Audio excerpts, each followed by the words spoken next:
Three-time failed former title challenger and Donald Trump's Monica Lewinsky, Colby Covington finally crawled out from whatever rock he's been hiding under to give one of the most embarrassing, humiliating, delusional, disgraceful interviews I have ever seen, where he continued to duck Ian Machado Garry. He had multiple call-outs throughout the course of this interview, almost every single one of them a complete and utter disgrace. Some of them that weren't disgraceful, I believe he's just kind of trying to shift the narrative to not look like a duck. And one of the call-outs that he has towards the end of this interview is hands down the most embarrassing thing that I've ever heard come out of Colby Covington's mouth. But we're going to get to that in a little bit because there's so much to break down this interview. But I want to start off by saying this. Colby Covington is becoming irrelevant in the sport, and he is so desperate to try to cling on to some sort of relevancy that all he does is suck off Donald Trump left and right. Meanwhile, he refuses to take any meaningful fights, and he actually used the presidential election as a reason that he ducked Ian Machado Garry and the reason that he's been inactive. Let's jump right into this interview. By the way, I will link this full interview down in the description. I encourage you guys to go check out the full source material. But we're going to start off with a humiliating excuse from Colby Covington about why he hasn't fought. You know, he's been sitting on the sidelines. He's done more interviews with Submissive Radio over the last 6 months than he has fights. He hasn't fought since that disgraceful performance at UFC 296 against Leon Edwards, where he went out there and shit his pants and didn't fight at all and got absolutely dominated, but then tried to claim victory afterwards. And he's asked, why haven't you been fighting? Why haven't you fought Ian Machado Garry? We actually get more specifically Ian Machado Garry later in the interview, but this is his response. Listen to this.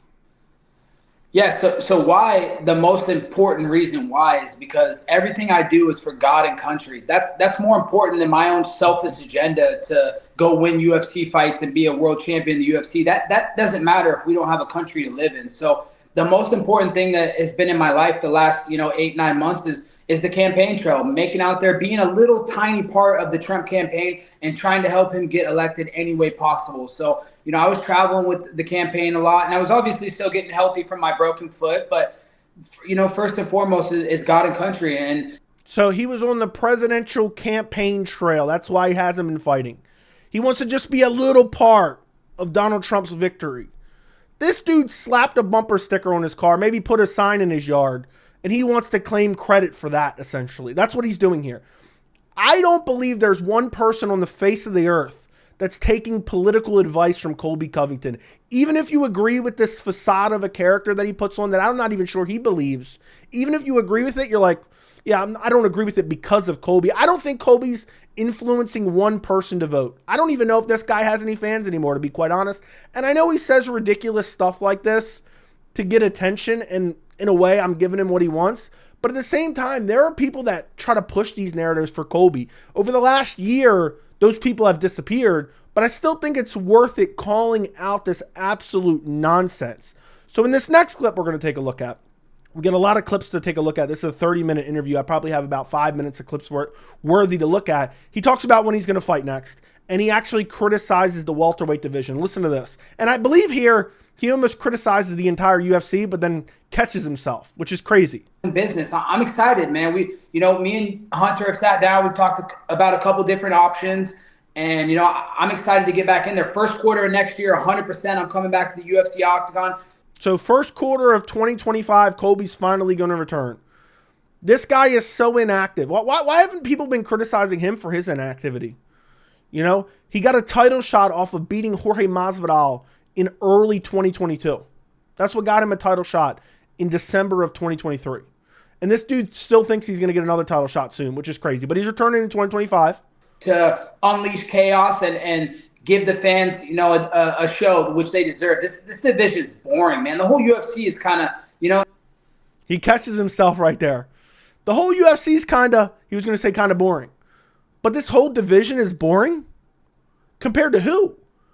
Colby Covington is literally single-handedly one of the most boring fighters on the roster.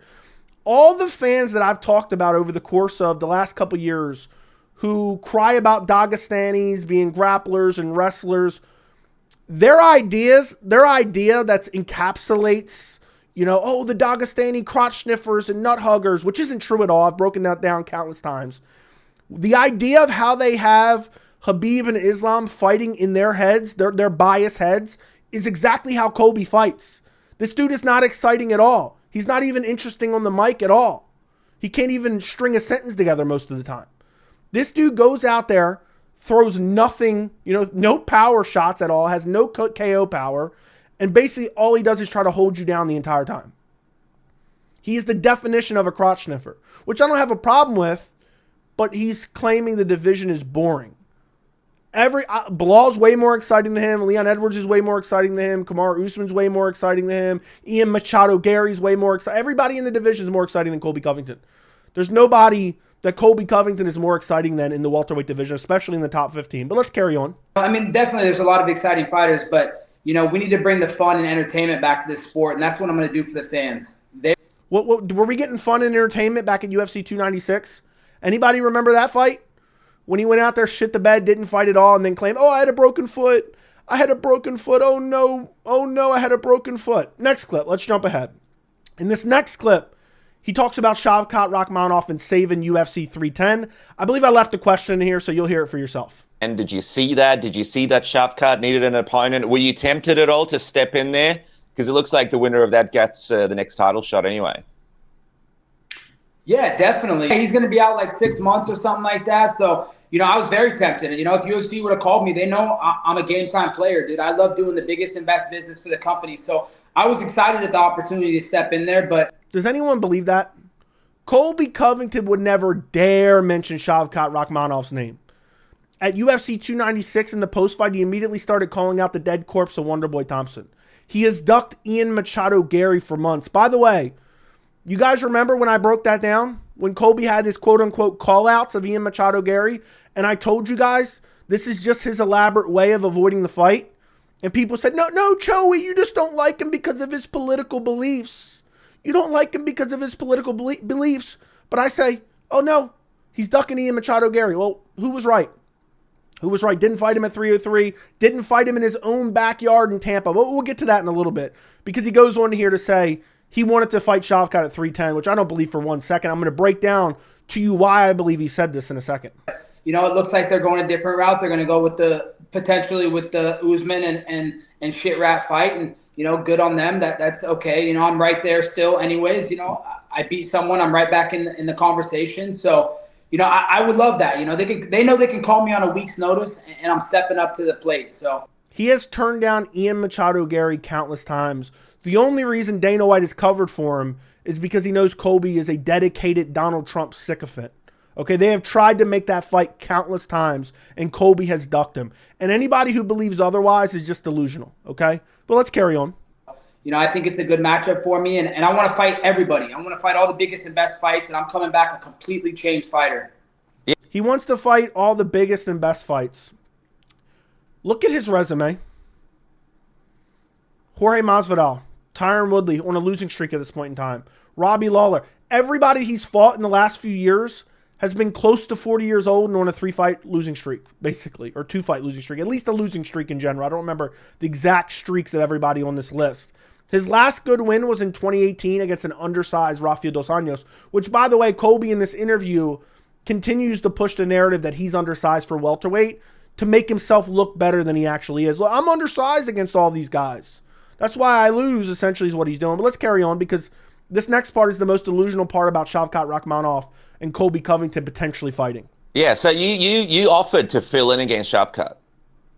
Yeah, I offered. I told the UFC that, I was willing to step up to the plate. Let me rewind that a little bit. Does anyone believe this for 1 second? Listen to this. I told the UFC that, I was willing. I like how it didn't rewind for me. Hold on. Let's listen. I'm coming back a completely changed fighter. Yeah, so you offered to fill in against Shavkat. Watch his face here when he answers this. He doesn't mean this for 1 second. First off, this guy doesn't even believe. I believe his name is Dennis. Dennis doesn't even believe this at all for 1 second. Yeah, I offered. I told the UFC that, I was willing to step up to the plate, and, I would love to save the show and put on a good show for the fans. They pay their hard-earned money for... Put a good show on for the fans. And yes, he offered to step in and fight Shavkat. That tells me one thing only. Shavkat already has another fight. Whether it's Usman, whether the Bilal-Shavkat fight is being moved, Shavkat already has another fight. Colby has a history of doing this. He'll duck somebody and duck somebody and duck somebody, whether it be Khamzat Chimaev, whether it be Ian Machado Garry. He didn't really do it with Ian Machado Garry, but he did it with Khamzat Chimaev, and now he's doing it with Shavkat. He did it with Bilal. He'll duck them, and then when they have another fight, he'll call them out. So he can take credit. Oh, the second Khamzat was moving up the middleweight, all of a sudden he piped up about Khamzat. Was silent. Radio silent for a year prior to that. Same with Bilal. Bilal was begging for the Colby fight. Colby, radio silent. The second Bilal has a fight with Leon Edwards, Colby's calling him out. Now he's calling out Shavkat, kind of. He's saying, I'm offering to fight Shavkat. No, he wants all the credit of offering to fight Shavkat without ever having to have the opportunity to actually have to fight him, because he knows what would happen if he stepped in there with Shavkat. But let's continue. Big mega fights, they need a mega fight. That's not a mega fight. They need someone who's going to put asses in seats and entertain people. So, I was excited. I wanted the fight and I asked for it, but I think they have other plans. But, I'm still in their plans. I'm still the biggest star in the division. Big business is going to get done. And I'm going to get that back to that title before next summer. He's the biggest star in the division, and they needed a mega fight, and they needed him. I've been breaking this down for years, and finally people are starting to agree with me and listen to me. Colby's not a star, okay? Oliveira Gaethje delivers best UFC pay-per-view sales of 2022, okay? This is from the Sports Business Journal. ESPN Plus sold more than 400,000 pay-per-view buys for UFC 274. Now, why is that pertinent to Colby Covington? Because guess what UFC 274 was after? UFC 272, where Colby Covington took on Jorge Masvidal. Jorge Masvidal is the A side. So that means Colby and Jorge sold less than 400,000 pay-per-view buys. Colby has never been a draw. Every time he sold pay-per-views, it's been against Usman. Usman, because he was a dominant champion, was becoming a draw, and then the beef back and forth between Usman and Colby helped propel that pay-per-view a little bit better. Colby has never been a draw ever, and he never will be, I don't believe. He doesn't even get pay-per-view points. Jorge Masvidal pointed that out in the lead up to UFC 272. Colby is so insignificant to the UFC in terms of pay-per-view sales, he doesn't even get pay-per-view points. Conor McGregor gets pay-per-view points. John Jones gets pay-per-view points. Israel Adesanya gets pay-per-view points. Colby Covington, Jorge Masvidal gets pay-per-view points. Colby Covington does not. Let's skip ahead now, because the next clip we're going to look at, it's just laughable, but he talks about how him and Shavkat fight would go down, and he starts criticizing Shavkat's resume, which is just insane to me. Very competitive fight. So, he hasn't fought a top contender yet. He's fought some gatekeepers of the division, some guys right on the cusp of the top 10, but he's never fought a champion like me and a guy who's just. I understand he's fought Leon Edwards. I understand he's fought Kamaru Usman. Colby's never beat a top contender. He's been gifted title shot after title shot after title shot. The only title shot you can really say he deserved was the first Kamaru Usman title shot, and that's because Usman had cleaned out the division. So what a joke. He has the audacity to criticize Shavkat Rakhmonov's resume, where he went out there and destroyed Wonderboy Thompson. He had that crazy fight with Jeff Neal. By the way, Jeff Neal absolutely starches Colby Covington, in my opinion. Destroyed Neil Magny, destroyed Carlston Harris. Has nothing but finishes. He's 17-0, 18-0 now, I'm sorry. Nothing but finishes, 18 finishes. That's insane. He's criticizing Shavkat's resume. Meanwhile, this guy only beats up on 40-year-olds who are on losing streaks. Let's continue. He's going to come at him for 5 straight rounds and just walk him down. So I think I match up well with him. He stands very tall. I don't know. I don't see anything special with him. He has some good submissions. He's slick, but that's when he can control the wrestling. He's not going to control the wrestling on me. So, I think I can beat him pretty easily, and I think it's a favorable fight, and it's a fight that I want in the future, whether he wins or loses, in December. He doesn't want that fight at all. The only reason he is calling out Shavkat is because he knows Shavkat already has another fight. In no way, shape, or form does Colby want to fight Shavkat, nor does he even deserve to be quite honest. He doesn't deserve to fight Shavkat. He doesn't even deserve to fight Garry at this point. He shouldn't even be in the UFC welterweight rankings at this point. It's just crazy. This next clip, this is him. This next clip we're going to look at, he's talking about Islam and Habib. And he's basically saying they're weight bullies and he's small for the welterweight division. He's just trying to make himself look good. This is just more delusional stuff from Colby. Cutting all this weight because both those guys are legitimately cutting chromosomes off their body. Those guys are huge lightweights. They're bigger than me, and I'm a weight class. Again, you see? Oh, they're bigger than me and they're at lightweight. He's got to make himself seem small so he can be an overachiever. And by overachiever, he means getting title shots that he never deserved and never winning and only beating 40-year-olds on losing streaks. Oh, I'm small for the weight class. And a lot of people actually believe this narrative. Colby's not particularly small for welterweight. He's not huge. He's like the perfect welterweight size. But he acts like he's a lightweight size because he's up here with the big boys, fighting the big boys. And it's funny because, and the reason I wanted to include this is because every time he does one of these interviews, he says something along those lines. But then he proceeds to call out every lightweight underneath the sun. That's what he does. And you'll see that in a little bit. Class up. So those guys are walking around 190 plus, probably closer to 200. So, they're just weight bullies, and that's what they do best. And they talk a big game like they're going to come up to welterweight, but they've never actually done it. So, if he wanted to come up and look for big fights, look no further than me. USA versus Russia. This is the biggest fight you could possibly get.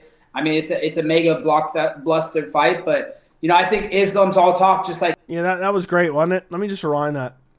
Colby's so good at trash talk, isn't he? Listen to this. I mean, this is a great line. Listen to this. Look no further than me. USA versus Russia. This is the biggest fight you could possibly get. I mean, it's a mega blockbuster fight, but I think Islam's. Yeah, it's a mega blockbuster bite. I agree. All talk, just like Khabib. They're never actually going to come up to welterweight. They're just going to stay at lightweight and throw stones from the lightweight division. He says they're all talk. They're all. This is satirical at this point. I mean, I know Colby says ridiculous things, but some of this I think he actually believes. Yeah, they're all talk. Who's all talk? It's Colby Covington who's all talk. Next clip we're going to take a look at. He's asked specifically about Ian Machado Garry. And of course, he still continues to duck Ian Machado Garry.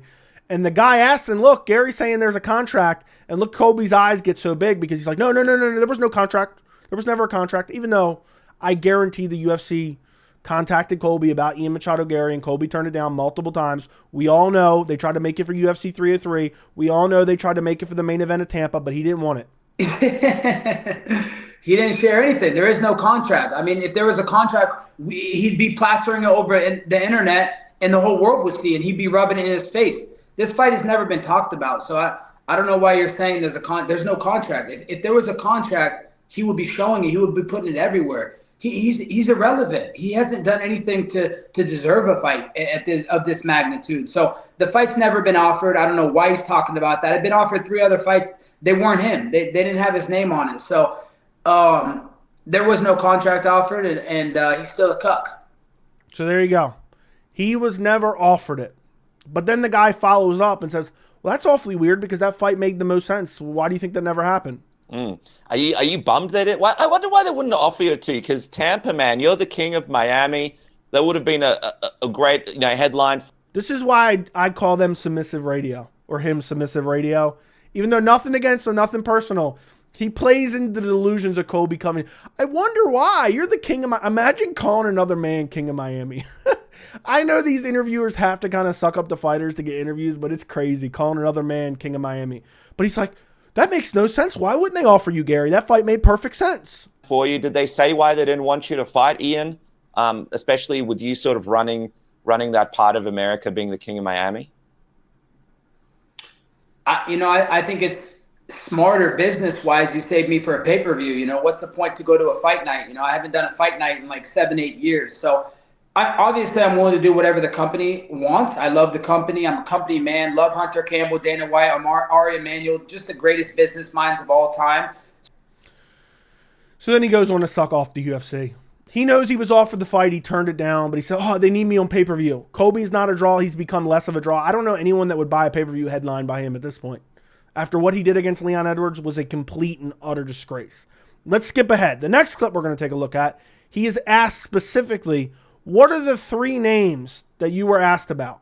What were the 3 names? Because previously he said there was 3 names, none of them were Garry.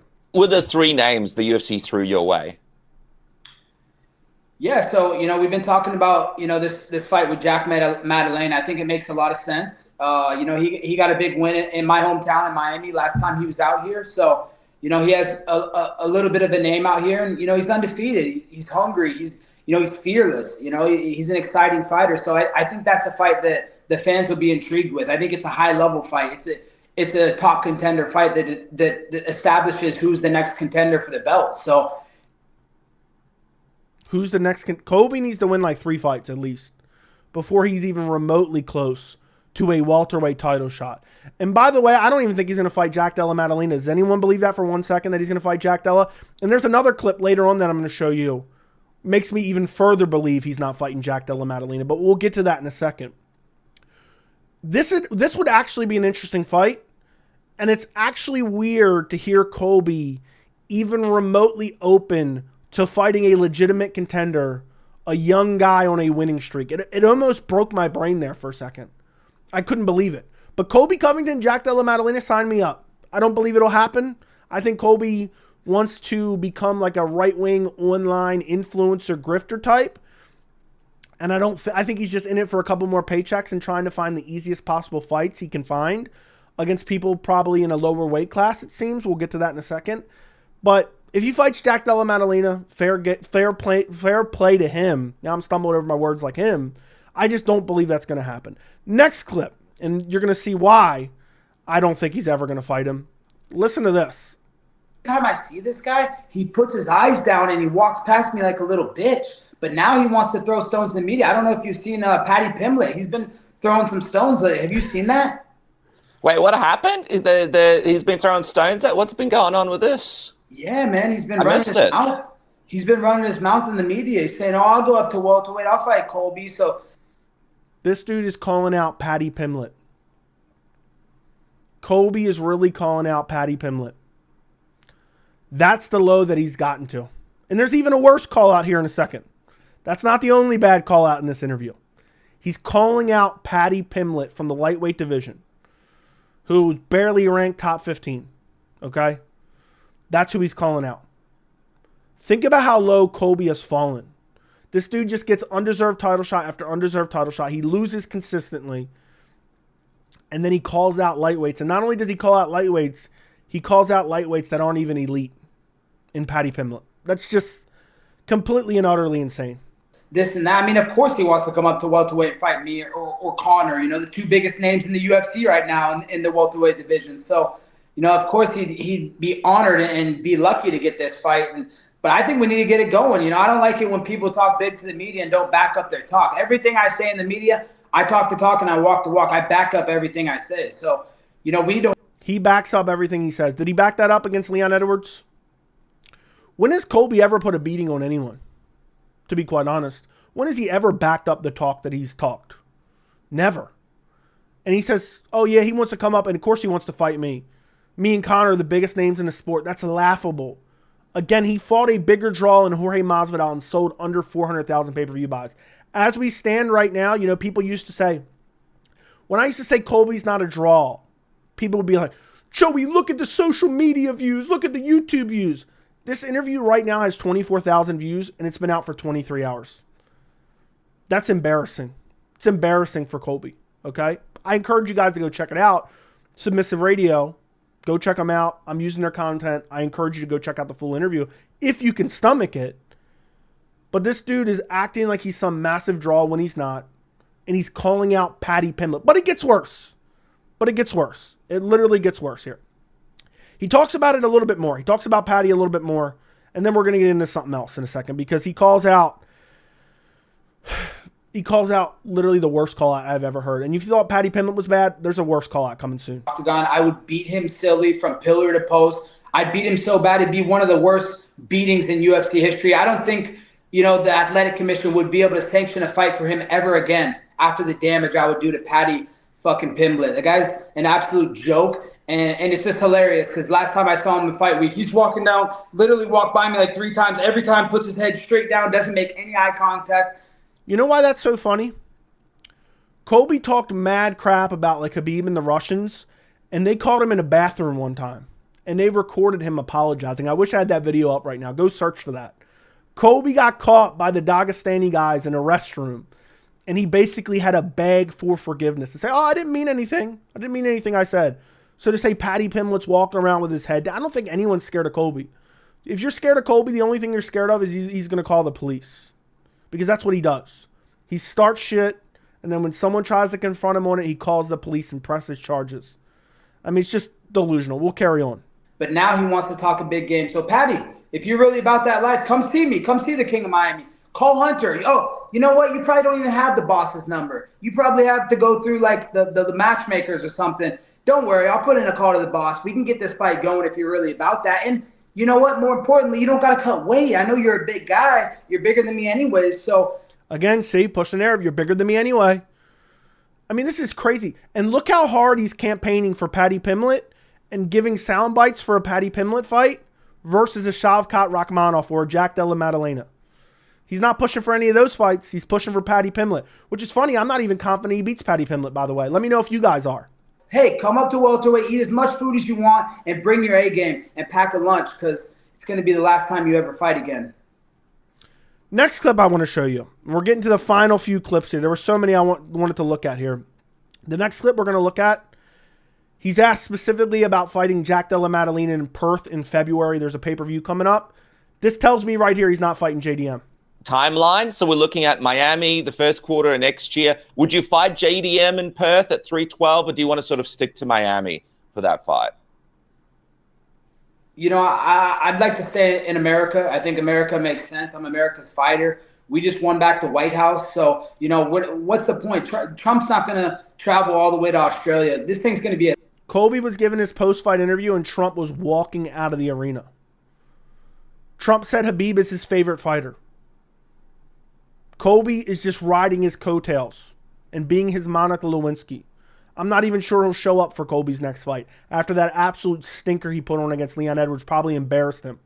A spectacle. Trump's going to be sitting front row with the family. It's going to be a mega fight. You know, let him get his big spotlight to come out here against finally a top contender and show what he's made of. So, you know, that's a exciting fight. You know, maybe the Paddy fight, that's a big hype fight. There's another guy that used to be in my gym. He's not anywhere close to me in the ring. Here we go. If this isn't the most embarrassing call out I've ever heard in my entire life, I'm actually going to rewind it for dramatic effect.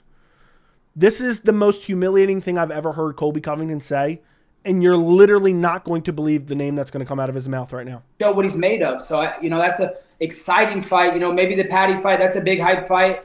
There's another guy that used to be in my gym. He's not anywhere close to me in the rankings, but a guy's been talking about me recently, this kid Temba, you know. The kid is such a joke. I mean, he tried to do the same thing with me that he did with The Rock. He wanted to use our name and our brands to build himself up and put himself over because he hasn't done anything of merit in the company. You know, this dude just called out Themba Gorimbo. I don't know what's going on between them. Gorimbo spoke highly of him at one point in time. You know, Colby seems like a total piece of shit. It seems like everyone that's been close to him in real life ends up away from him because of shitty things that he does. Colby just got finished begging for a Paddy Pimblett fight. And then he called out Themba Gorimbo.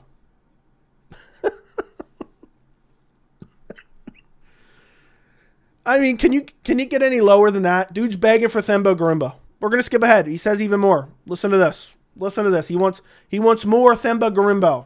You don't have to show the world that. That's just who you are. So, you know, he really pissed me off by using my name to get clicks and to get all this hype. And then now he wants to bad trash me. So, you know, it's just sad. You know, the guy's pathetic. And, you know, if he makes it up to the top one day, I'm going to slap him right back down. He's bad trashing him, apparently. I mean, to call out Themba Gorimbo while you're ducking Ian Machado Garry and he's right next to you in the rankings is a complete and utter embarrassment. Meanwhile, you haven't fought a contender in literally years. Next clip we're going to take a look at. He starts talking about Usman and saying how he won the Usman fights. I mean, I don't know how anyone supports. I don't even know if this guy has any fans left. Listen to this. It's like, Colby, you won that fight. You did more damage. You won more rounds. He won one round. He won the second round. That was it. Every other round was mine. So, you know, I do feel like I'm a better fighter than him. The first time, you know, I was poisoned. I had the ref against me, kicked him in the liver. He was about to quit because, you know, his organs were shutting down. They gave him a 5-minute break. I mean, this dude makes nothing but excuses for his losses. Kamaru Usman broke his jaw, then beat him into decision the next fight. Both those fights is just too much controversy. So he hasn't proved he's a better fighter to me. Deep down inside, I know I'm a better fighter than Usman, but, you know, I don't know if the trilogy will ever happen, but. So there he is, still making excuses for Kamaru Usman fights that happened literally years ago. Last two clips we're going to take a look at. He calls out another lightweight. I mean, this is just Colby's MO at this point. He talks about Dustin Poirier. Listen to this. He forgot who he was. So the UFC has approached me with that fight. That's the fight I was holding out and hoping for because So remember, he wasn't fighting because he was helping with the presidential campaign. Now it's, he was holding out for this fight. I know the fans want to see that fight. It's an exciting fight. It'll be literally a hellfire fight. We're going to fight fire with fire. It's going to be an exciting fight. So, yeah, the UFC's approached me with it, but they know I've always been on board. So they've also said, hey, we're not going to waste your time, but we'll come to you once we get Dustin's side done. But, Dustin was. By the way, I don't know if you guys can really see it here. I don't ever want to hear him say anything about Garry having herpes again. This dude looks like he has herpes too. So, but yeah, talking about Dustin Poirier, listen. Even going to get a pay raise double of what he normally gets and still turn it down. He said, nah, I'm never fighting Colby. I'm not getting him I'm not going to let him make any money. But no, it's just because he doesn't. So the UFC's apparently telling Colby what they're going to pay Dustin. But yet they don't call him about Dustin because they already know he's on board to fight Dustin. But really he wasn't going to fight because of the presidential campaign. But he's been holding out for the Poirier fight. It's just all a bunch of mumbo jumbo. That's it. It's just a bunch of mumbo jumbo. Okay? That's all it is from Colby Covington. Yeah, they were going to double his pay. Also, you know why Dustin doesn't want to take that fight? Because Dustin's actually somewhat of a draw in the company. He doesn't want to make Colby any money. Because Dustin's undoubtedly a bigger draw than Colby. Last clip I want to take a look at.